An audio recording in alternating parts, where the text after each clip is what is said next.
नमस्कार, मैं विनय कुमार गिरी अपने YouTube चैनल निर्मल सी भक्ति में एक बार पुनः आप सभी का स्वागत करता हूं। मित्रों, आज हम लोग चर्चा करने वाले हैं महर्षि नंदभद्र और सत्यव्रत के विषय में।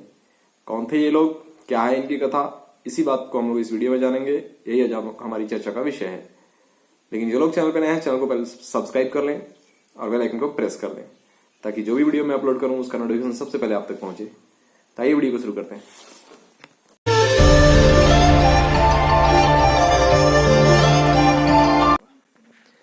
सदाचार के आचरण से रहने वाले एक साधु शिरोमणि थे जिनका नाम नंदभद्र था।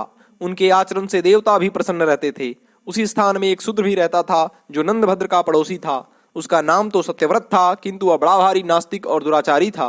वह सदा नंदभद्र को नीचा दिखाना चाहता था, अतः सदा उसके दोष ढूंढा करता था। खोटे हृदय वाले क्रूर नास्तिकों का यह स्वभाव ही होता है कि वे अपने को तो नीचे गिराते ही हैं, दूसरों को भी गिराने की चेष्टा करते हैं।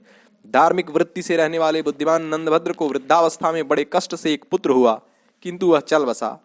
इसे प्रारब्ध का फल मानकर उन महामती ने शोक नहीं किया। तदनंतर नंदभद्र की प्यारी पत्नी कनका, जो अरुंधति की भांति साध्वी तथा गृहस्थ धर्म की साक्षात मूर्ति थी, सहसा मृत्यु को प्राप्त हो गई। नंदभद्र जितेंद्रिय थे, फिर भी पत्नी के न रहने से गृहस्थ धर्म का नाश होगा, यह सोचकर उन्हें शोक हुआ। नंदभद्र की स्थिति पर सत्यव्रत बड़ा प्रसन्न हुआ। उसने कहा, तुम जैसे धर्मात्मा को भी ऐसा फल मिला तो इससे मेरे मन में यही आता है कि यह धर्म कर्म व्यर्थ ही है। शास्त्रों के जाल से पृथक हो मिथ्यावादियों को छोड़कर केवल सत्य कहना ही मेरा व्रत है, इसलिए मैं सत्यव्रत कहलाता हूँ। जब से तुम पत्थर पूजन में लग गए तब से तुम्हें कोई अच्छा फल मिला हो ऐसा मैं नहीं देखता।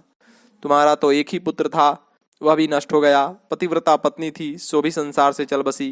कपटपूर्ण कर्मों का ही ऐसा फल मिलता है, शास्त्र कहते हैं, पर तुम तो ऐसे नहीं हो, फिर भी यह फल मिला। इससे समझ में आता है शास्त्र कपटी ब्राह्मणों की झूठी कल्पना है।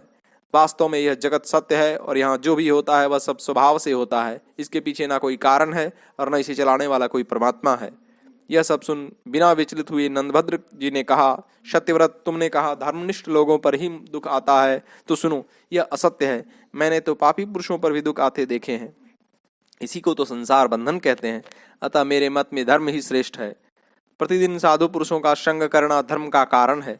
दुष्टों के दर्शन, स्पर्श, वार्तालाप, एक आसन पर बैठने और एक साथ भोजन करने से धार्मिक आचार नष्ट होते हैं।